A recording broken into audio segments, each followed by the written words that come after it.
See, I don't really like that voice either, but I was thinking about it, and the Zoom robot voice is terrifying, but it has more life than like a lot of other AI voices that you see on like TikTok or anything. Like it reminds me of Microsoft Sam, like an earlier day where like there's a charm to it. Yeah, it's scary and weird. I want them to sound as mechanical and lifeless as possible. The more they sound like a human, the worse I feel. That's just me, though. Oh, I disagree, Jacob. I disagree. Real. I judge a AI voice by how at peace I would feel if it told me nuclear launch detected. So this is an AI voice, but how calm, how would you feel if the Zoom voice said that to you? Would you feel calm? Would you accept it? Would you like understand the reality? It does kind of remind me of the StarCraft voice, nuclear launch detected. I mean, you know, I feel like I could slim pickings It's that. better than most. It's better than most. I don't know. Maybe who was the VTuber from Death Stranding 2? If she told me the world ended, everything would be okay. Mm-hmm. You would accept your fate.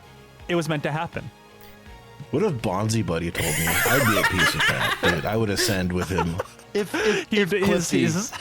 I would ask Bonzi Buddy to kill me and trap me in a crystal. His hand would reach out to you through the screen. If the Microsoft word Clippy, basically, just whatever he sounds like, I don't care. He just like reaches he out. Unravels. He unravels his coils. Yeah, and he sort of wraps around you. He becomes the mortal coil, and he sort of shuffles himself off. It's a beautiful moment. Look, I can dream. One day, 2012, the world didn't end. 2016. It was 2016. I don't know. There was a lot of world-ending scenarios. I want Clippy. Yeah. I just want Clippy. I want Clippy to take me out. Okay, here we are. Kill the computer. Welcome back, Caleb. How are you doing today? Dude, I'm doing pretty good. It's been super nice out. Super nice out. Got a new guitar for the album that I'm been working on or whatever, so that's been kind of fun. I should have some updates on that actually pretty soon. I'm like 90% done with it. I'm sending it to somebody to get it mixed and maybe mastered for vinyl. We'll see, which will be a lot of fun. Just been kind of doing that, man. That's so new dope. job, all that. You guys know all the usual stuff. Fuck yeah. I'm currently under threat of a tornado warning right now. I feel like every single time we've recorded for the last month, there has been like a close to disastrous weather event. So hopefully there is no dropped calls or anything, but we should be good. And with us through this... No more 6-part Stitch Frankenstein episodes. I did like that Frankenstein episode, though. That was really cute and really fun. I really like that. And joining us today to, I think, talk about one of my favorite, really meaningless stories overall, but fun, favorite stories generally, the Algae Watch. We have two co-hosts, Jacob and Lenore of the Workers Lit podcast. We have did we bring all of you guys on now to the show? We still have Jen who has not been Jen remain the elusive Jen. Yes. But yes, we'll thank you so much. Thank you so much for having us. We are very excited to be here to when this algae shit was popping off, I was like, Caleb, I don't know if y'all are planning to talk about this, but if you are, put me in, coach.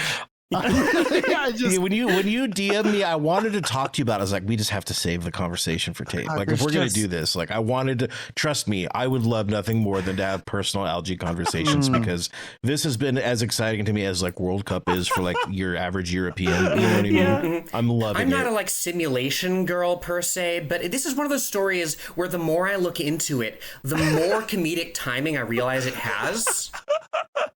Yeah, it's just one of these things where it first started. They were like, hey, we're gonna remodel the reflecting pool, and this is the plan.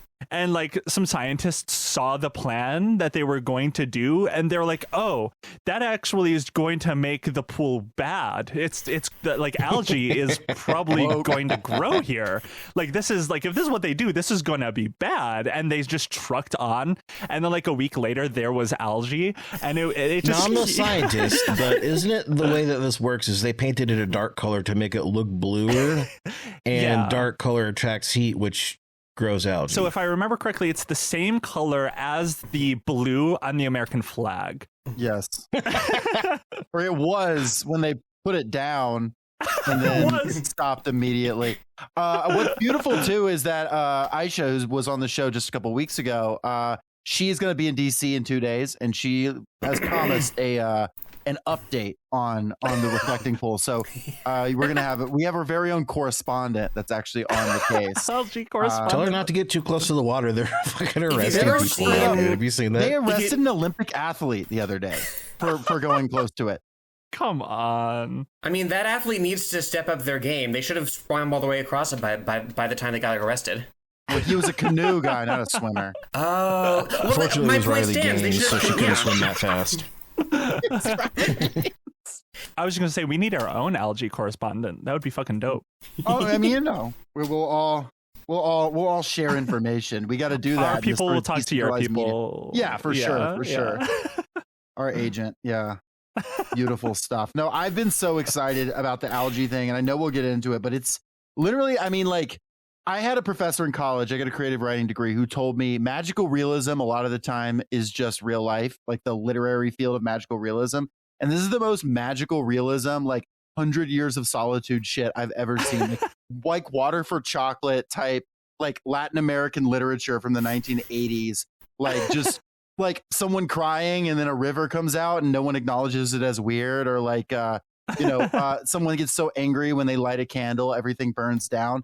Like that's becoming real. That just happens in the real world now. We are in the magical realism timeline. It really is beautiful. We're like in a Chilean novel from 1985, and that's nice.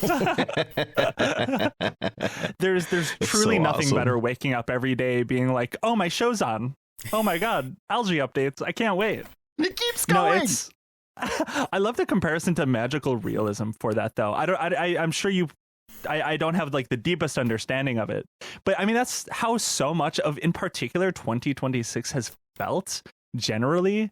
And I do think this algae situation is just one of those things where it's like, I know it, like, ultimately politically kind of meaningless, but there is just something so compelling about this story. And of course, Trump has made it political by making a statement of the whole reflecting pond thing. But even putting that aside, it is just like it's just so on the nose about like the world right now. And like, I don't know, people getting arrested, like the National Guard being put around the pool, them before they filled it with water. I don't know how, if we were going to go through this play by play here, but before they filled it with water again, they did like a motorcade in the pool. They fucking drove government vehicles through the pool to like, wow, yep, that's a blue. That's a nice fucking blue. So much of this is just for the bit, right? It's for the gram, right? It comes from a very similar place as the I mean, Caleb, we were talking about this a while back during the like war propaganda episode when you came on our show, right? How they seem to have colonized the space of like of being cringe, right? We're deliberately as ridiculous as possible, so you can't even parody us anymore. Yeah. No, they have been. That is a real political stress. It's like the kind of the dead cat thing, but that's the Achille Mbembe thing that I've kind of harped on the last couple months on this show. Yeah. Is the intentional surrealism. I think that is kind of part and parcel of the Trump administration at this point. And it's been sort of pioneered by the Trump administration, but you're seeing it pop up in other like far right administrations and groups as well. I don't know if you saw this. I love how our greatest cultural export now is just cringe, like cringe fascism. We've mastered it. Society. I mean, you can trace it back to like, didn't the Proud Boys, like, wasn't one of their initiation rituals like they beat the shit out of you until you name 5 cereals? Yeah, that's right. Mm-hmm. It is like that really intentional thing. They've really leaned into that in the last decade. And like the example I was thinking of just a second ago. By the way, I could name 5 cereals really fast. Like that's not a good ritual. That shows you're not smart. Yeah. But the example but I'm smarter than a Proud Boy for sure. They can only name 3. But Israel the other day just posted that ice cream. Can I just tell a story? Did I ever tell you, any of you, I wouldn't have told you, Jacob or Lenore, of course, but June, did I ever tell you about the time that I got kind of stuck in a bar at a Proud Boy like rally? You've mentioned this, but you didn't explain, I don't think. No, tell me about it. Tacoma, Washington is kind of at this intersection of like, people from It's just what there's. First of all, there's an ice facility here that has been demonstrated at quite a bit. So the Proud Boys would show up, and then also it was just kind of like a meeting point for people that would want to go up north to like Seattle or Bellingham in some cases, for people that live in the further south or just wherever in the sticks. So I was with my ex, my partner at the time. She was getting a tattoo, and here's the thing: this is important. I couldn't leave because she was getting a really it was like a 2.5 hour appointment done, and I was like, she's like, well, I'm not gonna have my phone. My phone's dying. I was like, okay, no big deal. I'll just like stay here and like have a beer and a sandwich, and I'll just meet me here when you're done. It was like 2 blocks away, or I didn't know where it was, but it was close by.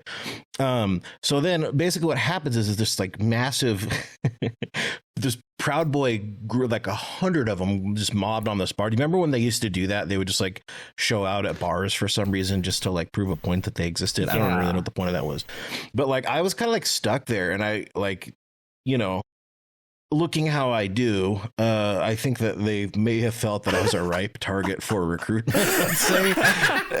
And like, you know, this guy sat next to me and he was like, oh yeah, I bet you didn't think that I liked IPA. I'll rock your world with this one. What? I also listened to Radiohead. So I was just like letting this guy talk to me about how like normal it was for all these like Nazis to like listen to Radiohead and drink craft beer, whatever. Like, damn, man, I never would have thought that about you guys. I thought that you just like monster trucks and beating each other to death with hammers or so. I don't know. What do you think I think about you? I don't know. I don't care about this. But anyway, I got stuck in there, and there was like 100 of these guys. And I was stuck there for whatever, till her whatever leg tattoo was done. And so something that had happened was like the local Antifa or whatever. There was like it wasn't Antifa. It was like a city, like a Tacoma Against Nazis. It was like a Facebook group. They had people go there and like take pictures and try and like dox all the people that were in there. Oh no. And like, yeah, dude, exactly what you think happened to me happened. They fucking posted me on the Tacoma Against Nazis, and they were like, not local Nazi identified Caleb, and it was like all my shit. It was so fucking embarrassing. Oh, no. And I had to DM like the Facebook moderator of this group. By the way, these were like libs. They weren't. They were like these were like LinkedIn Chamber of Commerce types. These weren't whatever. And they're like, well, they gave me like the Nazi bar thing. If you're sitting at a table with Nazi, you were there first. I know, like, wait a second, you guys are the Caleb bar. Yeah. But like they wouldn't take it down, and I was just getting my ass beat. It was so funny because people were like, yeah, he looks exactly what you think, this fucking ugly whatever. Like they were like beating my ass, and I was like, I'm not a Nazi, dude. Like, what are you talking about? You were just waiting on your sandwich. You had food. I was just trying to eat a sandwich, and have a beer. It was really funny. But anyway, that was my Nazi bar. So funny. My favorite part is just, you wouldn't expect a white loser to listen to Radiohead. Like, I know. Okay, let's back up here. You know, say what you will about Tom York. Listen, I am one of these white losers that listen to Radiohead. Let's be very clear. I'm just saying, you know. Well, that's really unfortunate because after the cereal thing, like, you have to recite the Pitchfork review for Kid A to join the Proud Boys. It's like this guy was such a trip too, because he was like probably in his mid 40s, and he had like hair past his earlobe, and it was like bleached. It was so weird. He was a critter for sure. Like, I will say he wasn't what I expected, but like it was just funny, like how he was like doing the fellow kids thing to like whatever, like I guess for liberals or something, to try and like, we're just normal guys. We just like drinking beer, and we hate black people, but we like Radiohead, but we hate black people. I mean, just like, it was so weird. Anyway. That's crazy. I love the idea that you got typecasted as a Nazi just based off your appearance. Yeah, he was sitting there. They probably thought I was trying to recruit him. He's like, that dude listens to Radiohead. Surely Nazis would never listen to that. This poor guy was just trying to listen to Kid A, and this nasty Nazi trying to fucking get him. I'm pretty sure I was like wearing a Carhartt hoodie and everything that day too. Yeah, that was when I was still working construction. I probably had paint and shit all over me. You know what I mean? Oh God. That's super so funny. Awesome, dude. Anyway, to bring it back to what I was saying before with magical realism and this like leaning into cringe and listening to Radiohead. So Israel, what they had done just the other day is like it's sort of like a global far right phenomenon now, where it's like Israel, Ben and Jerry's, you know, they're not fans of Israel. They tend to be very vocally pro-Palestine. And they posted I'm assuming it's an AI generated image of a pint of ice cream that looks suspiciously like Ben and Jerry's, but it's like honey and milk ice cream. And then there's like this whole thing about like, wow, you can't do that's this, actually this, real, June. Did you know the story behind that? Wait. They just said fuck Ben and Jerry, and they're just making it in Israel now. No, I They didn't said, see that. said fuck the agreement. The original CEO has been fired. There's a bunch of lawsuits, and they're just making Ben and Jerry's in Israel now. Oh, no, I didn't see that part of it. So originally the deal was they had it so they couldn't sell it in like settlements or something. They had like lines drawn, and then they'd also had to like only have like the Ben and Jerry's label in Hebrew. I was just reading about this the other day, but like the Israelis were just like, well, fuck them. We're just going to make it and use the brand, and we're going to do what we want anyway. And if they can sue, what are they going to do about it? Basically, they never stop colonizing. It's incredible. Yeah, that's insane. Holy shit. But I thought that like I didn't hear about that, but even like the imagery that they posted and what they were talking about, I even thought that was just like them taunting. And so it's like it is like this is a tactic leaning into these. I guess this one's not ridiculous or fake, but it's everywhere. I mean, it's inescapable. This sort of like leaning into cringe, the way that like the White House accounts on Twitter use like gaming content to be like, wow, look at Master Chief, he loves ice. And so we see that shit everywhere. Yeah. You know, when Caleb came on Workers Lit, it was mostly to talk about, I mean, it was the two sides of things about like the war propaganda for the Iran war. And we did watch a little bit of the White House footage, and Jesus Christ, I labeled one of the videos, I believe in the notes, the one that makes me want to end it all. And it was just like Robert Downey Jr. being like, daddy's home. And then it shows something blow up, like literally like snuff footage to Marvel films. Just that's the type of shit they do. Yeah. You know, I was literally thinking about like, you know, I mean, magical realism, I was kind of making a joke about it, but also like, you know, like Gabriel Garcia Marquez, like in one of his books, right? Like it's like people are interacting with things, or they're like this fictional town of Macondo, right? And this is in 100 Years of Solitude, where the town is literally a mirror of people's souls. And like the weirder things get, the weirder the town gets. And people aren't going, whoa, well, how is this happening? They're not being like, wow, what is magic? It's just like how the town is, or, you know, like Laura Esquivel, like her books, where it's very much like, oh, well, if someone cooks food with like horror in their heart or sadness in their heart, that food is then going to cause everyone who eats it to feel that emotion. And it's not seen as a violation of the rules of the world. And, you know, of course, that's why we call it magical realism, because it just sort of treats the magical as mundane. But like the fact that we have this reflecting pool that Trump is willing to spend millions of dollars on, and these inside deals, and because he's so obsessed with the algae, and it's leading to more and more algae growing and him becoming more and more obsessive. Honestly, it makes me think of, you know, the way people talk about the Emperor Caligula, and they're like, there's no way Caligula actually declared war on Poseidon. That's just mean historians who didn't like him. No, I fully believe now there's no such thing as a cruel historian who has ever misrepresented something that an emperor has done. They've all been this way.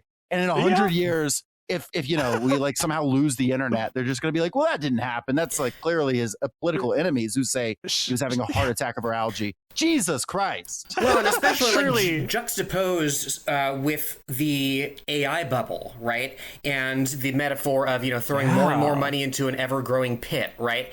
Here's a pit that you're actually throwing money into. That's like that's at this stage is like octupled its budget. By the way, this thing of what I mean, Trump is just throwing out numbers. He says one day that like, oh yeah, I was quoted like $355 million, and I got it down to like 1.2, and then the next week he's like, yeah, we saved $600 million on this that he doesn't fucking know.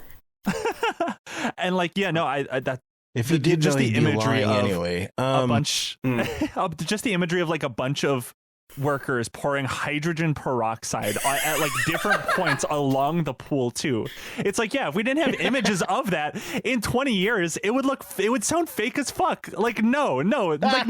And then all of the paint starts peeling, of course. Soon, to quote Al Jazeera directly, it said a spokesman for the Interior Department told Reuters that the pool is being treated with high-tech nanobubble ozone technology that kills algae.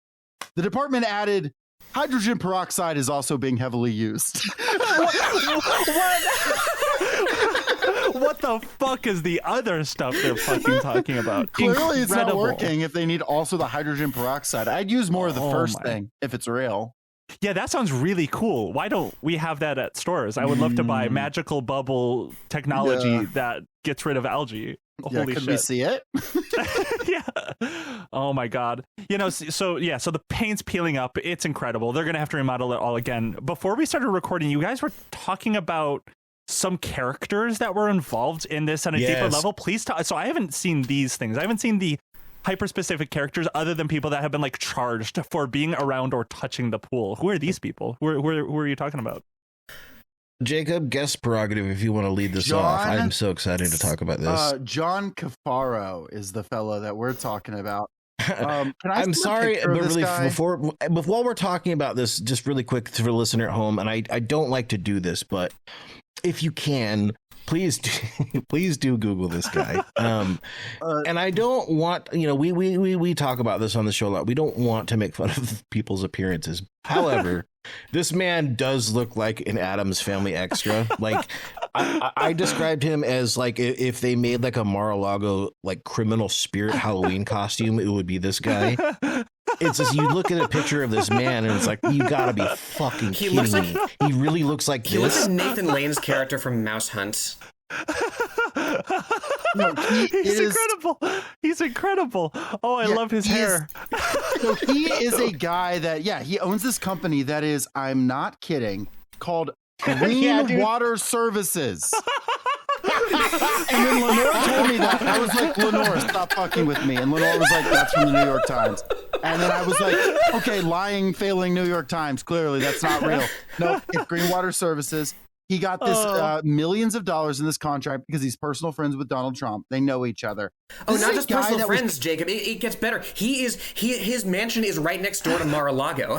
He's literally Mar-a-Lago neighbor. He's like the kid who shows up to play baseball. This is a guy that was convicted in 2001. He pled guilty to bribing Representative James Traficant. So he's already been like convicted of doing like federal bribes. My God. And everyone in Trump's orbit. Which should preclude him from being able to get this contract, of course. But, we owning a company, like having money at all. Like the hell? This guy. Yeah, and this guy was brought in. He also had a second felony for what was it? Hang on, let me look at my notes here. He did the bribery, and then it was his daughter. He had this is Ohio excellence. He had his daughter run for state senator in Ohio, and then like did campaign fraud for her, and didn't disclose that he'd like ostensibly loaned money to her campaign. She won, by the way. Honestly, she won. Oh wow! I should also note. This was a no-bid contract. This was a no-bid contract. They always have bid contracts on this kind of thing. And it was Trump just handed him the contract outright for the reflecting pool, which Trump called this, very, very important, all of that. This was such a big deal. But of course, they didn't do the best price. They didn't even look at what they were going to do. They just had this guy. And his thing is like water purification systems, which I'm not a pool expert. But if I had a water purification system company, I wouldn't call it Green Water Service. Yeah. But he's a funny guy because he like bounces around. He's done like so many different things. So his dad was his father was like a real estate guy, of course, and he like made his money building shopping malls. There's like a shopping mall therein. And so that's how he gets his money. And he has a couple of different companies before Green Water. He had an aerospace company that this is why he was bribing, is to try and have that, I can't remember his name, to like lobby on his behalf for his aerospace company that went under. And he did some other stuff too. But the one thing that I don't know if you read about this, Jacob, when he tried to take over, the sports car Avanti used to be made by Studebaker back in the day, old classic kind of like car. You Google it if you'd like. It's like a classic like grandpa cool car, just two-door coupe, whatever. So he buys the rights to manufacture these in Ohio, And then he changes the design. Google the John Garofalo Avanti. So he takes, instead of like an aerodynamic coupe, he tries to flatten the front of it completely like a Bentley, and then he makes it a 4-door instead. So it looks like the fucking Homer Simpson car. And then he tries and then fails to secure public funding from the state of Ohio from his daughter to like essentially build like a manufacturing plant in the States to make these monstrosities, and fails, and then that company goes under. This is the kind of guy that can only like exist in this country in this specific era. Like, it's remarkable. Well, I know y'all have rules against not making fun of appearances, or try to. We don't have those rules on Workers Lit, so I did write down a couple observations. Please, the room down. Okay, let's hear it. One, John Garofalo looks like a Soviet propaganda poster that was rejected for being too on the nose. He looks like a poorly rendered NPC from the 2006 PS2 game The Sopranos: Road to Respect. Dude. He looks like if Gomez Adams got really into the raw beef diet. In Ebenezer Scrooge type scenario, he looks like a cautionary vision of the Rizzler, who would be told that this is what you'll become if you don't turn from your wicked ways. He looks like a minor bureaucrat in the Republic of Salo. And then I also said he looks like John Goodman's horrible Wario John Badman. Yes, these are just coming to me earlier today. So yeah, shit. And these are the type of guys that like populate the Republican Party, that prop up Trump's base. These are his quote unquote small donors. Like, this is the social base, unfortunately, of fascism in this country, because that's how stupid things have got. The like most the worst, most failing, just weirdest looking people of all time. It's all so criminals. Weird. Everything's just corruption, top to bottom at this point. Yeah. You guys know like the Galapagos Islands, how they have like rare animals that look a certain way or only exist there. That's what Mar-a-Lago is for these guys. You know what I mean? Like you get these kind of like grimace shaped guys with like shoe polish dye jobs that are just stealing. They love stealing, and they could only exist in those narrowly qualitative conditions in Florida. On the origin of small business owners. Yeah. The swamp. Yeah. Guys that the sex offender registry kicked out for looking too creepy. Like, you just no, really, I can't stop. I'm hypnopatized by the photo of him smoking a cigar. I'm just hypnotized. I cannot look away, dude. Oh, dude. You know the best thing about that is somebody gave him that cigar. Yeah. He didn't bring that. Somebody gave him that. Oh, fucking Christ. I love this guy. So he did the remodel. Awesome? This character, John Badman, did the remodel with his two perfectly named company, and he fucked it up. It's all bad. It all went wrong. Is he in charge of like fixing it now? Like, is there any word on like where that's going? Yeah, more money for him, I guess. Yeah, dude, that's part of the grip. This is what makes this guy excellent. He's the Michael Jordan of scamming. Like, he did this on purpose. I also, by the way, I just love that it was Brian from Worst of All Possible Worlds tweeted that people are taking pieces of the chipped off paint like it's pieces of the Berlin Wall. I really think I really think if I had to guess, this guy, my version of what happened, this guy knows Trump, and this guy knew he could get double charged, and he said, Trump, your enemy is Antifa. They're actually poisoning the water. I'm going to need another 20 million, another 40 million. And Trump is clearly running with this thing. He hasn't just tweeted or truthed about it, I suppose. He's also saying it to the press. People are asking him questions about the Iran war, and he's like, yeah. But there are algae monsters. And he posted a video. He posted a fucking video of park workers who were pouring the peroxide in and said, these guys are putting algae in the water. Like, he's just turned on everyone. And there's fucking National Guard patrolling around it, and they said they're apparently going to raise a fence now around the reflecting pool. My well, and yeah, they started raising it yesterday. And do you know, like ostensibly where this whole thing comes from is Trump has mentioned this a few times in interviews that I've seen. He said that he had a friend of his visiting from Germany who told him, "Yeah, the pool's filthy. Doesn't represent the country. You should fix it." I have not been able to find. I haven't done a whole hell of a lot of research, but I haven't been able to find who this guy is or if he even exists. It could just be a German tulpa that he made up in his head that told him to fix the pool. See, this is the thing, though. This is very reminiscent of how he talked about the ballroom. He was so hyper-focused about the fucking ballroom. And now this year, he's hyper-focused on the fucking reflecting pool with algae in it. He is so obsessed. And it's like also just perfect because it's also just what fascism is generally. He is so obsessed with aesthetics and like presentation of things and like things it is like almost too on the nose. We're all sitting here and it's really funny, I can't help myself. It's the fucking funniest thing happening right now.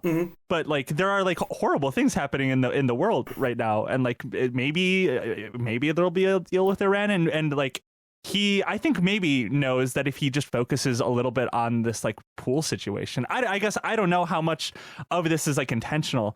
I think the more interesting thing though with that is how, again, this is just another example of how Trump will say, wow, these are Antifa putting algae in the pool.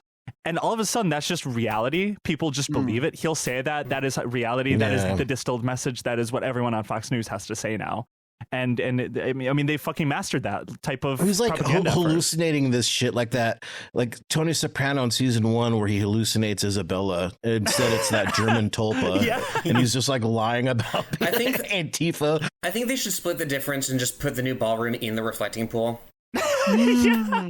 Yes. Oh my god, that'd be cute. They should do it. Trump is also bragging that if the reflecting pool was a skyscraper, it would be one of the biggest buildings in the world. He said, "Yeah, what was that about?" I saw that too. I guess. Okay, man. We don't normally measure ground as like it compared to towers. We don't normally do that, but I guess so. I guess we could do that here. Yeah, a lot of people don't know this, but like, if my car was a wallet, it'd be one of the biggest wallets. Like, what are you talking about? Like, I guess. Yeah, sure. I mean, you're right, I suppose, but I don't know. Like, I don't know why. Like, I don't know what this means. Yeah. I mean, if you're going to flex on that, just flex on the Pacific Ocean or something. Like, wow. Yeah, you do hit upon something important, June, which is that like it's this weird confluence of, obviously he's in command of, a terrifying state apparatus capable of great violence, but like it's also a confluence of like two fascinating tendencies within Trump world. A, everybody is grifting everybody else, and B, because of the nature of fascism, he cannot ever admit fault. So all of these grifts compound on each other. Ideally, I don't know what they hope for, like for them to cancel each other out. Again, ballroom in the reflecting pool. It is madness, and it's only going to get weirder. There is so much money connected to other people. All of these people have felonies. All of these people stole money from other people, and those are Trump's allies, and they're all connected. And that's why it's like this, because they're all similarly as criminal as Trump, I suppose. I assume that's why he likes these people. They're he probably thinks of himself like, oh, I was unfairly targeted. I was targeted by the law. And then whenever he sees, I mean, he's almost sort of admitted that before. Like some of the people he's given pardons to, he was like, yeah, it sounds like it was unfair what they did to him, so I pardoned him. And it's like, well, yeah, I don't know. I don't know about that. But I think he has solidarity for other people that seem to be unfairly targeted by the law in the way he thinks he was. I mean, who was unfairly targeted by the whole pool project? There's 3 ducks nearby that just dropped dead. Yeah, that was so sad. That was so sad. Well, like, and now the people charged for touching the pool? Yeah. They arrested a dude who was on a bike ride who stopped by. He was a former Olympic canoe racer. And like he's now facing charges because he was like, I wanted to see what was up. like me too. I want to take the blue paint. I would grab that shit immediately. I wish I was in DC right now grabbing paint from the pool. That would be so fucking fun. Well, if they put him in, I'd wear like a medallion, dude. Yeah, put it around my neck. If they put that like Olympic kayaker in a prison next to a river, we could have a really funny news story in a few weeks. Well, Trump has been talking about reopening Alcatraz. I don't know if y'all remember that. That was a thing like 6 months ago. He's like, So honestly, this is the ideal guy to do escape from Alcatraz. I'm just saying. Yeah, he would also talk about like, you can't swim, you can't escape, unswimmable, you can't leave Alcatraz. An Olympic canoer sure can. You thought this one body of water could defeat me? Just continues to go up to kind of like different trials of different feats of water. Yeah. Since we're already kind of like doing crusades with this Iran situation and everything, I think it would be really funny to like have our army sort of like have like a standard bearer hold a piece of the paint from the reflection pool as like a magical artifact, like they did in the Crusades with like a piece of the true cross. And then he ages hundreds of years and collapses into dust. That would work. He chose poorly. Okay. Do we want to keep talking about algae stuff, or should we move on? I think I think we're caught up on Algae Watch. I think we're good on that. I'm glad we did that. I laughed a lot. I needed to talk about that. It's one of the few things in terms of like the news lately that's been making me smile. Is everything related to Algae Gate? June, do you want to do the Peter Thiel one? I've talked a lot already, so let's have you go first, and then we'll see how we're doing on time. Sure. Yeah. So this one, I feel like this story about Peter Thiel's secret society called Dialog hasn't been getting a lot of like play in the media. But this story sort of like I don't even want to say it blew my mind, because I had a feeling that that's what this was, what Dialog, this company was, because I had recently dug in a little bit to like Peter Thiel and Dialog in particular as much as I could, for Ill Conceived, my other show, because we were talking about Peter Thiel and his connections to like Simone Collins, who used to work at Dialog in some capacity. Don't quite know, but she used to work there, we know. And I was like, what? Like, I assume it was just like secret society stuff, but I don't know if you guys saw recently, there was sort of a leak of members and like, I think some panels or like some sort of like knowledge about what this was, that is sort of confirming it was a secret society.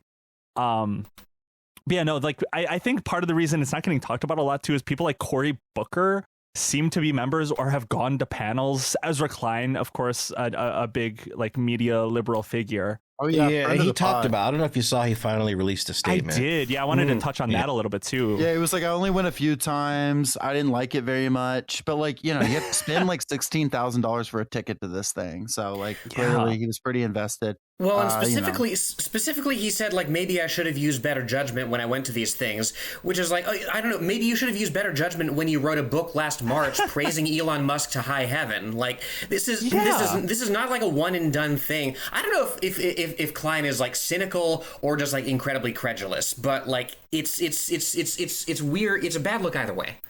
I think personally lean to the latter on him. He is just credulous. Yeah.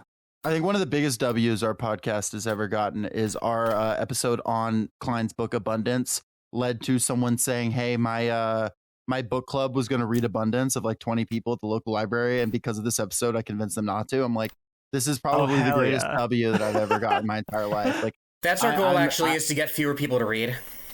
Yeah. Presumably they read something else, Lenore. But honestly, better to just scroll than to read that fucking book. I would know. We both read it.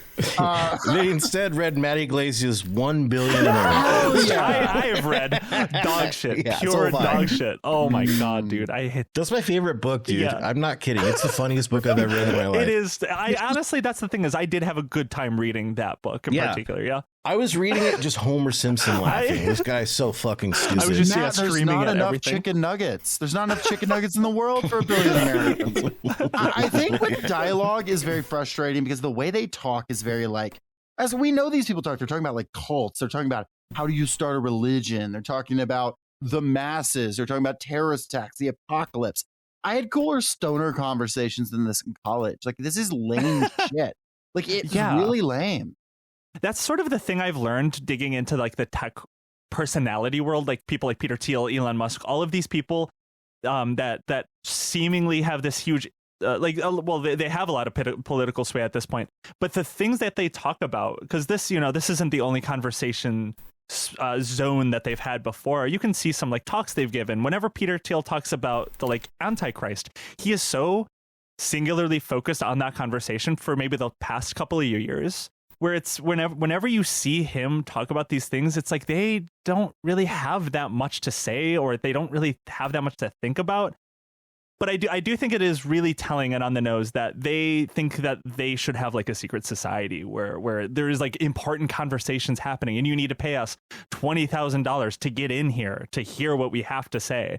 And to speak on Ezra Klein in particular, the fact that he is so forgiving of a lot of these techno-fascist people, Thiel, Musk, and he doesn't really seem to have a problem with a lot of them is just mind-blowing to me, because we have seen them continue to go further and further and further to the right. There is no indication that they have a change of heart at all, but they seem to like, is it just that they know these people personally, like Ezra Klein in particular? And he's like, no, surely these things that they say online that they supposedly believe isn't actually their true soul. Is it just that sort of thing? Or I don't know. I'm just at a loss at how you in 2026 are like, yeah, I don't know. This Peter Thiel guy's kind of a fucking freak maniac with awful politics. Like, I don't know how that's not just the standard if you're like a well-read person. I want to say it's like an access thing, but like, I mean, I was just looking at the names of these panels at the planned retreat that Dialog had like near Dublin. And it just doesn't seem like they throw good parties. So yeah, I'm perplexed.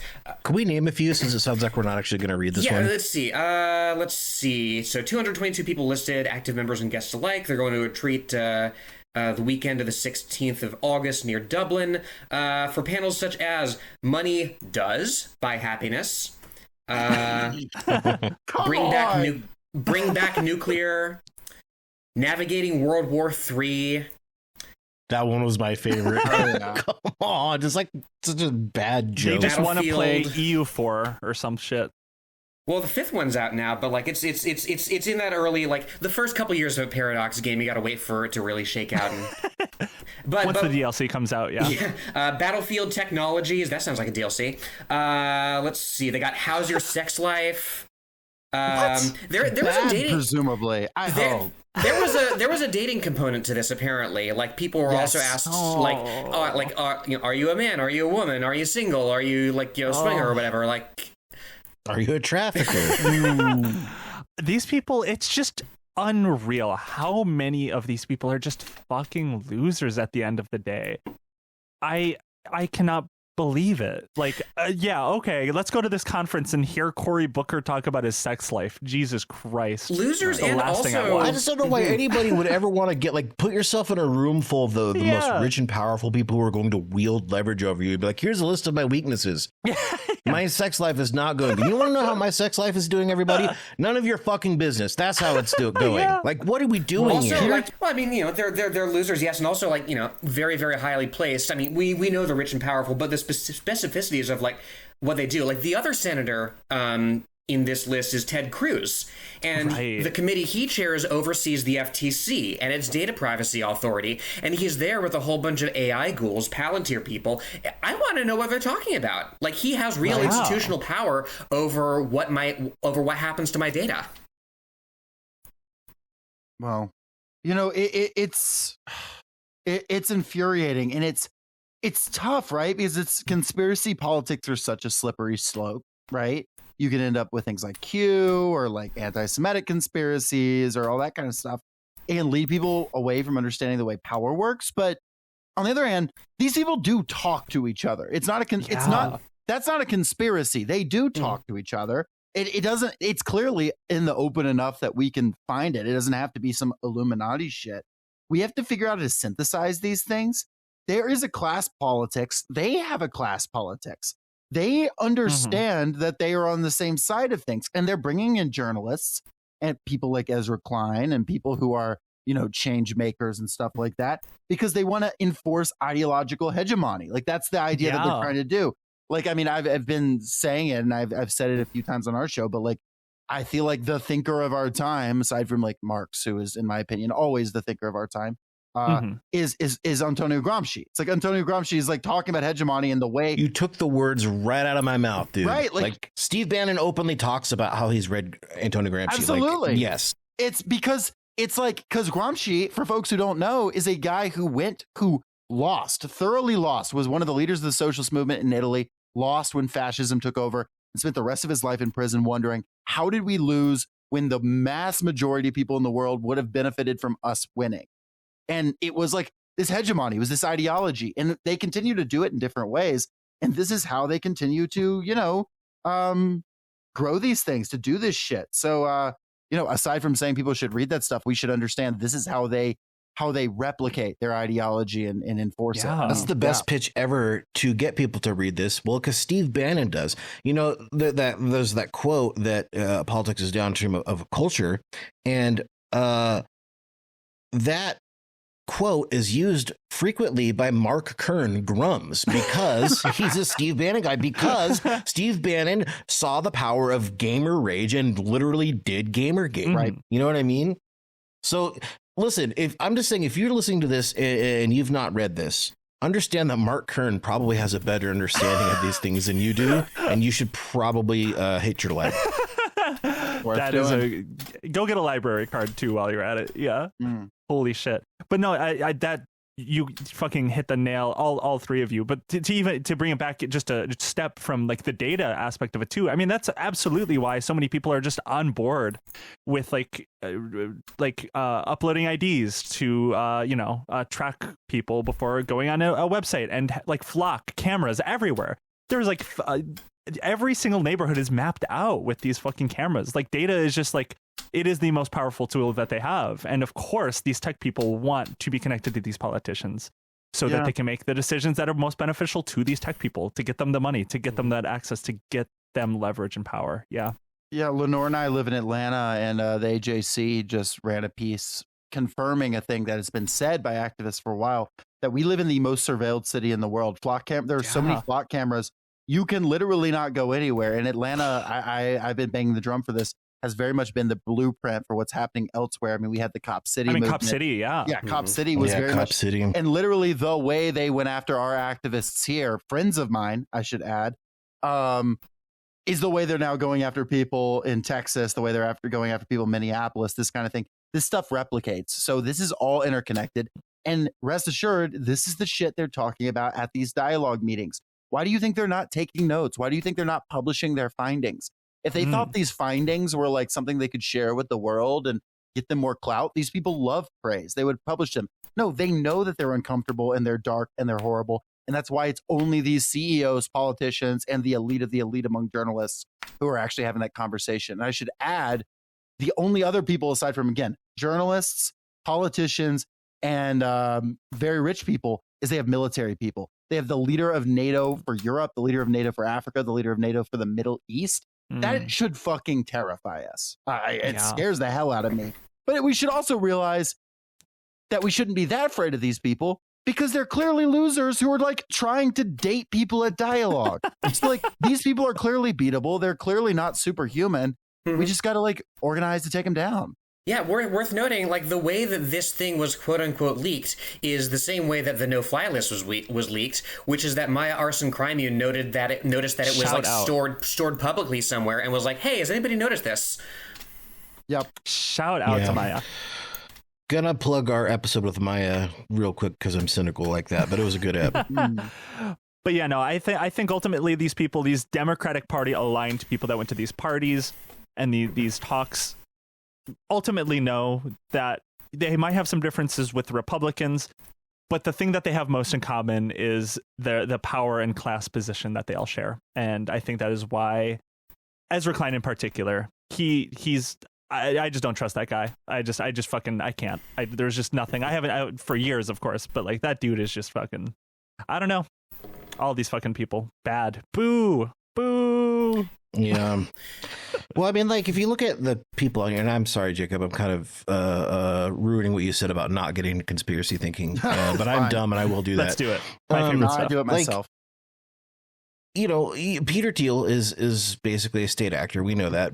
Elon Musk is a defense contractor. He had his hand held into launching SpaceX by the CIA's venture capital branch, In-Q-Tel, and read about that if you don't know these things.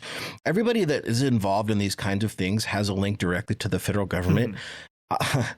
I would be shocked if Ezra Klein didn't also. I mean, I don't know what else to say. You know, these people are...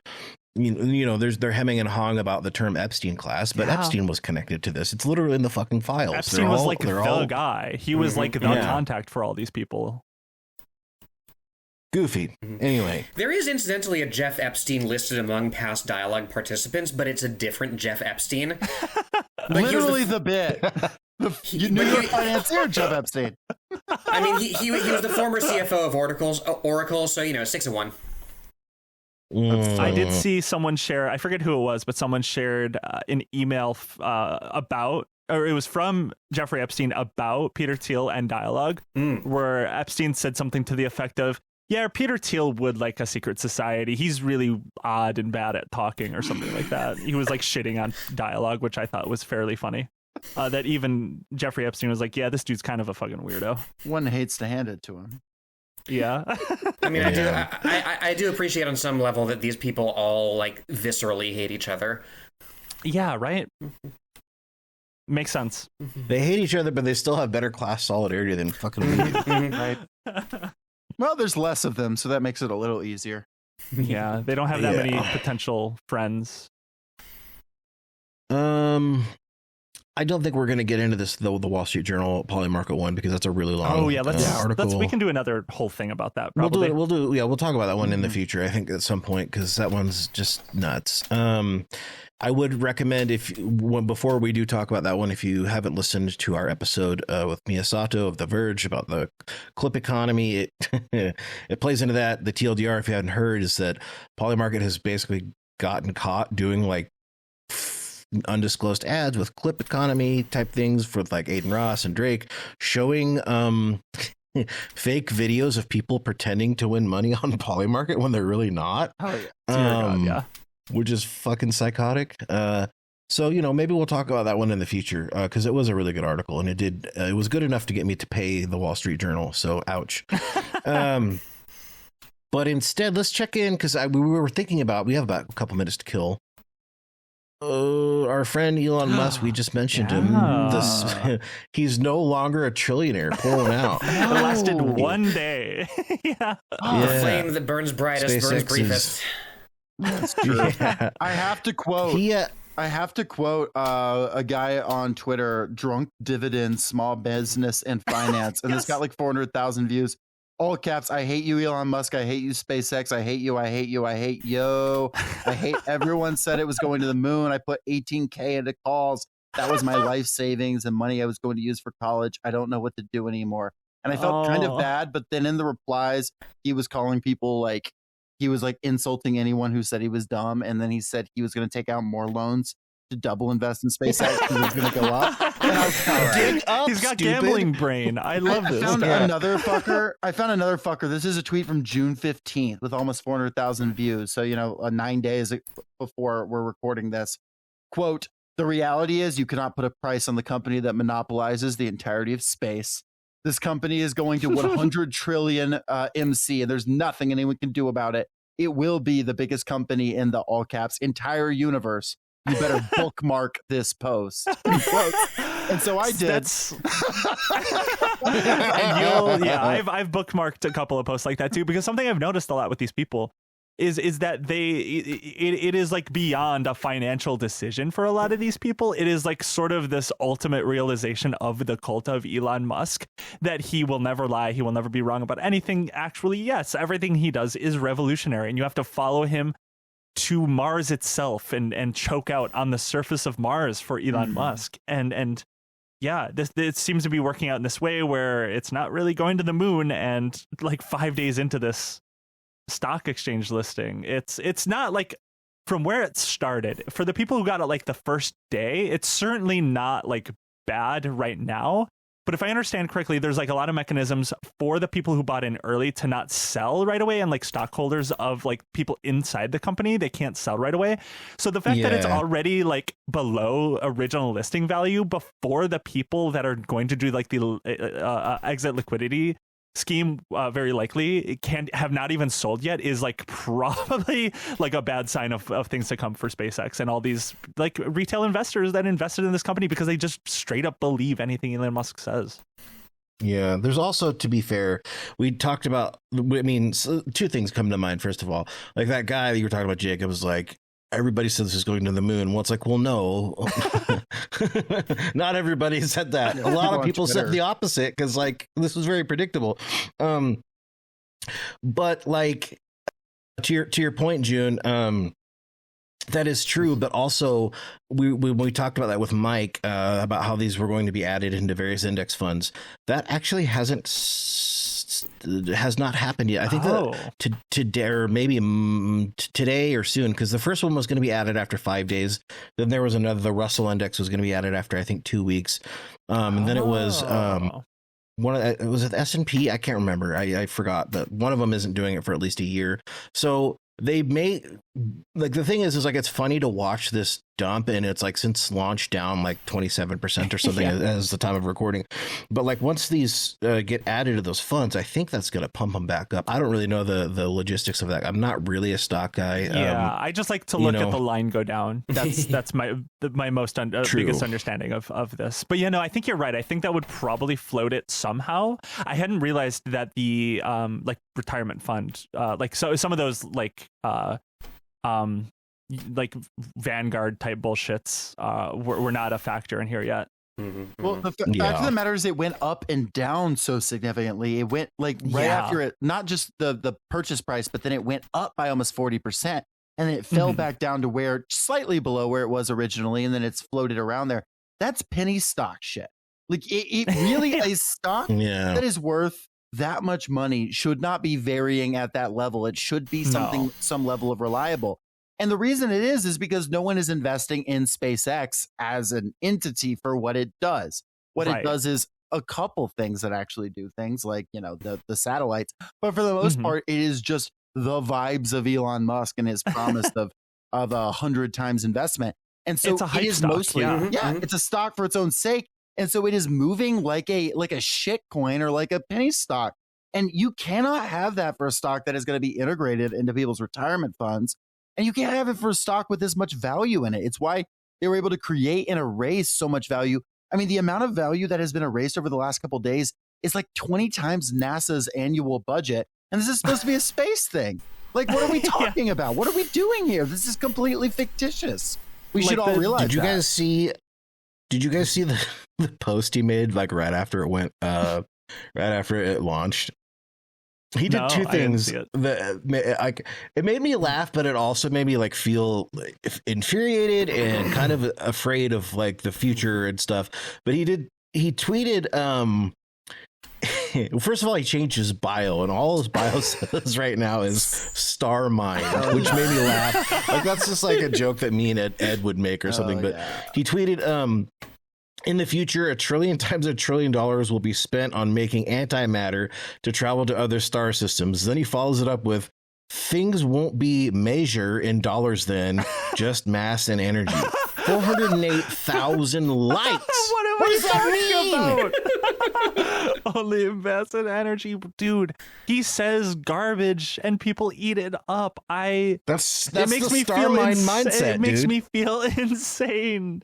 Is it calming to have the star mind mindset, to see things like energy and mass is the only value, and that be like, damn, give him $10,000 more dollars, like 10,000, put that stock up 10,000%. He deserves $10 trillion. Have you ever seen somebody who's like very obviously caught in a lie but refuses to acknowledge it, and they're just like freestyling jazz? That's Starmind to me. Like he's just bebopping right now. That doesn't mean anything. But the first Starmind was when he, the very first Starmind moment was when he said that we were going to be in Mars in 10 years, like 14 years ago. That was the genesis of Starmind mindset. Yeah, I mean, you mocked, but lo and behold, where are we? Not even to the moon yet. SpaceX hasn't even gone to the moon yet. No. And this whole like meme coinification of the stock market, you know, it's like I feel like I've been saying this. A lot of people have been saying like money is fake, the economy is fake, nothing is really real. But I feel like this is really cemented in my mind that like, oh yeah, no, like it's just not real. Like money for people at this level, they genuinely, unironically, no joke, live in a different ecosystem. Money is just like it's not a material thing for them. It just is not anymore. It's mass and energy. Yeah. Yeah. And it's wild to see this play out, and it's even wilder to look at people that are nominally just like normal people, but not think it's weird. I just don't understand people that look at stock prices fluctuate like that and see the history of lies that Elon Musk has said and come away thinking, oh yeah, that's probably good. I think what it is people it has been ingrained in people that if they don't understand something, it's because they're dumb or because they don't understand it, because these people are so far beyond them. It reminds me of, I heard an account from somebody who was at a speech Elon Musk was at. He was a journalist. And he spoke terribly, as he always does. He couldn't, Elon couldn't get two words together. And he said the woman next to him went, he's so smart, he can barely even say the words he's thinking. Right? That's the type of shit we're dealing with. And people need to realize, like, something that we need to be stressing to people constantly is no, you are, I don't care who you are. Like, the average person you interact with on a daily basis is smarter than these people. It has nothing to do with that. Maybe the capitalists of old, the Henry Fords, whatever, evil as they were, maybe they were smarter than the average person, right? Maybe they were the most vicious and most intelligent. Maybe. I don't know. But they sure aren't anymore. You know what I mean? Maybe they were vicious, horrible, intelligent people once during primitive accumulation.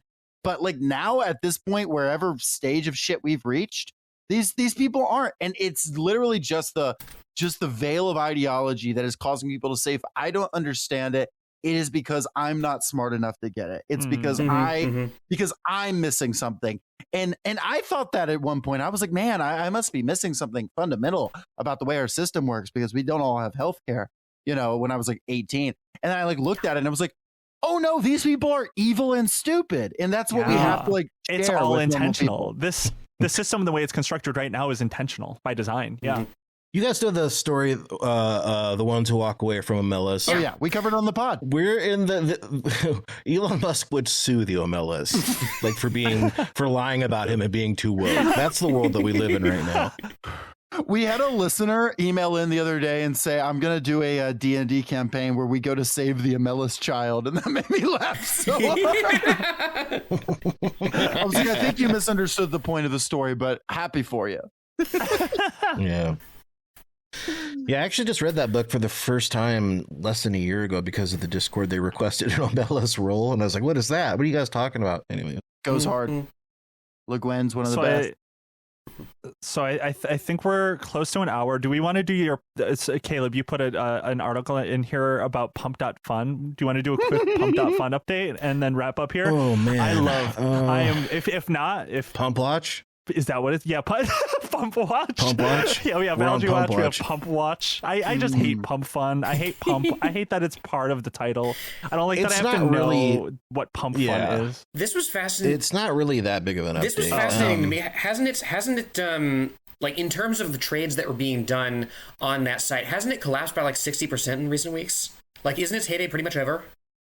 Oh, it probably is. For Pump? Pump. I don't know, since the bounty system, I have not believer. Followed.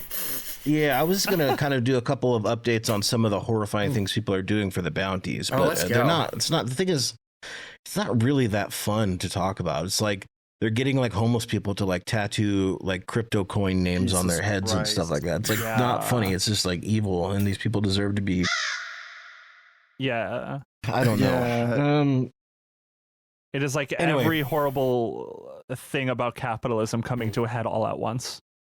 Yeah, this is like such a stage of terminal capitalism that I just don't know. Yeah, there was a moment. This has been a really funny episode. Let's keep it light and not do that right now. Okay, fair enough. Yeah. I will say that Punk Not Fun as a name does sound like it should be a lot cooler of a website than it is. I'm like, oh hell yeah, this is gonna be some cool gay shit. No, almost 0% gay. I fear. Well, I bet the live stream of the Omelas kid goes crazy. We should make an Omelas shitcoin on there. I bet you there is, dude. I'm sure. They're not, dude. There's no Omelas. Let's find out. I'm gonna find. If there's an Omelas shitcoin on there already, I'm going to kill myself. Let's find out. And when we rug pull, we were like, oh well, we walked away from Omelas.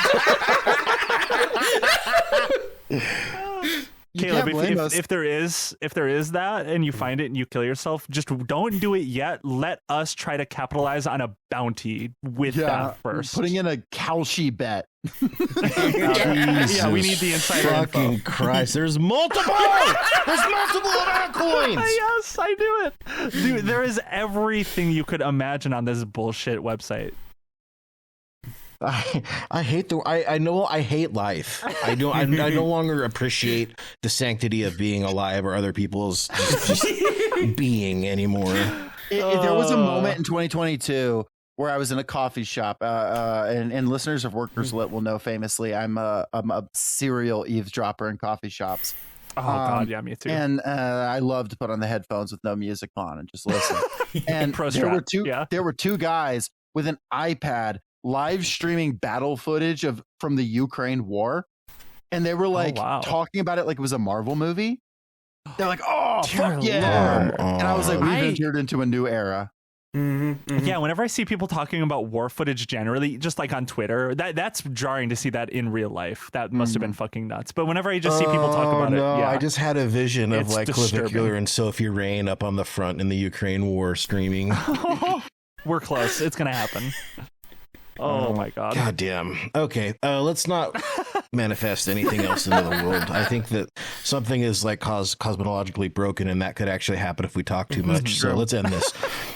Guys, thank you for a wonderful hour. Where can our listeners find you? And give us a couple pitches. What do we got? Workers Lit is the literature podcast for hot, cool, gay, and or working class people. That is what we're going with. We had a bit of a run there where we were trying to do some news episodes, some more varied up. Caleb came on one of those episodes. We're leaning back in. I killed that, by the way. It was a great episode, and people should go back and listen to it. No, I mean, I killed the idea. I destroyed the idea. You guys are no longer doing those. Oh, no. Yeah, it has nothing to do with it. You just did it so well that there's no reason to do anymore. No, we are pivoting hard into literature, both fiction and nonfiction. We're alternating week to week. We're doing gay shit. We're doing conservative shit. We're doing theoretical stuff. We're doing history. We're doing all kinds of different things. We're doing things that people request. I've become really obsessed with the idea of the new humanities. I mean, I talked about this with Nick Mamatas on an episode once, but we need a self-conscious, humanistic, clear-eyed movement of people creating, wrestling with, and sharing and deriving action from literature. Honestly, the name of this pod is Kill the Computer. And I think that's a key in the battle to killing the computer. Cultivating rich minds and hearts, but while still allowing to be a goofy human being rather than some kind of academic elite. We want people to interface with writing, to write themselves, to take action because of writing, but not to do it in some elite academic way. We're Workers Lit. We're normal fucking people. And we think, I referenced Gramsci earlier. Gramsci talked about the working class intellectual and said all human beings have the capacity to be intellectuals. We think that too. And not in some pie in the sky, whatever, citing a bunch of statistics type of way, though if you're good at that, you can. But in a way of no, we just talk about stuff that makes us feel and think and live. And sometimes that's dick jokes, and sometimes we cry, and sometimes that's deep political analysis, and it's just going to depend what it is on the week. But we want it to be a small part of it. You guys are the exact opposite of Ezra Klein. We try to be, and we have an episode on Ezra Klein, so go and listen to it. Incredible. But anyway, that's what we're up to. And if folks are interested, you can go check us out, workerslit.com or any podcast app, Workers Lit on any of the social medias, Patreon. We've got a Patreon. that's the dealio. So yeah, go check it out. Yeah, I would also be remiss in not mentioning we're recording on the 24th of June, of course. So in a week, on the 1st of July, the first 3 episodes of my new podcast and Jen Bignasty, our co-host, the first 3 episodes of our new podcast drop. It's me, it's Jen Bignasty, and it's a few other people. It's Ray from Proles Pod. It is Revolutionary Thought. It is Luna Oi. We are 5 wonderful communist women, women adjacent, and we're coming together. The show is called Half the Sky, because we hold up half the sky, to just talk about the personal and the political and where those things intersect. We talk about childlessness. We talk about beauty standards under patriarchy. We talk about gender. What is it? What do you do with it? How do you win at it? So that's going to be a monthly thing, a little more casual, kind of a roundtable style. So as I said, first 3 episodes on the 1st of July, wherever fine pods are casted, and on a monthly basis going forward. So we would love to see you there. That sounds so fun. Awesome. Trying to think. June, do we have anything? I think this is a free episode. What do we have? I never prepare on plugs. I just went on Bad Hasbro recently last week. I think that just came out. I'm excited to listen to that. Really fun conversation. It was like right after the MOU, the memorandum of understanding came out, like that was signed, and it was like, so some stuff. Israel was still striking Lebanon, but we mostly talked about some reactions to pro-Israel reactions, and like Ben Shapiro. We mentioned all those fucking people. We talked about how they reacted to the Iran war coming to a close, maybe. Possibly. I still don't quite know where we're at with that. And then we also went through an incredible op-ed on Times of Israel. That was, I can't even describe it. It was one of the most absurd pieces I've ever. Yeah, it's a great episode. Please check it out. It was so much fun. Matt is one of those guys that is just, he's always on. It's unbelievable how always on that guy is. Every time I've had a conversation, it's like, this is the fucking funniest guy in the world. Both of them. Their show is fucking. They're both locked in at all times. They're both so funny. But they're both like incredibly funny, locked in at all times. It was the first time I met Daniel. He is the perfect co-host for Matt, who is also locked in at all times. Such a funny duo. Also so insightful. So please go check out that show if you've not ever checked it out. Matt's been on our show before, and maybe we'll be again soon, and hopefully Daniel. We'll work that out. Yeah. Tomorrow, we are, there's a reminder if you forgot, we're doing 48 minutes of dogs barking. Yes. We're talking about gang stalking. I actually have some stuff for you to read, which is going to be funny. Fuck yes. As a person who has been gang stalked, I'm excited to finally get my truth out there. Let's see. No. We have picked 3. We're not announcing them yet until we make contact with everybody and solidify all the deals. But for the Sideload series, we have 3 coming, and I can't tell you what they are yet because we're still working on the details. I want to get the first one done before end of summer. It's going to be one of those things where it's just moving slow. My goal is to have at least 1 or 2 of those a month forever. Having said that, if you were not selected, and by the way, if I haven't emailed you yet, that doesn't mean you weren't selected. I mentally greenlit about 10 or June, I just showed you so many of them that I want to do. So if you have not heard back from us yet, don't worry. That doesn't mean that we're not going to do it. It just means that maybe you're not going to be first up on the docket. Having said that, if you have a pitch for Sideload series, if you don't know what we're talking about, we are kind of having our community pitch us for podcasts, and we'll send you the gear to tell us your stories so we can kind of get people who wouldn't otherwise have an audience in front of some people to talk about some stuff that's going on in your lives, whether it's funny or interesting or whatever you've got going on. We'll send you the gear and we'll pay you for your time to do it. So keep an eye out for those. Send us a mail at Kill the Computer if that sounds like something you want to participate in. And I really can't wait. I read the script for a draft of the script for one of them, and is going to be really fucking good. There's going to be serious stuff and funny stuff, and I can't wait. So yeah, there's some really good stuff. Not to spoil anything, but that first person, John J. Cafaro. He's everywhere. I wish from your mouth to God's ears. All right, guys. Thank you for listening. As always, we appreciate you taking the time, and we'll see you next time. See ya.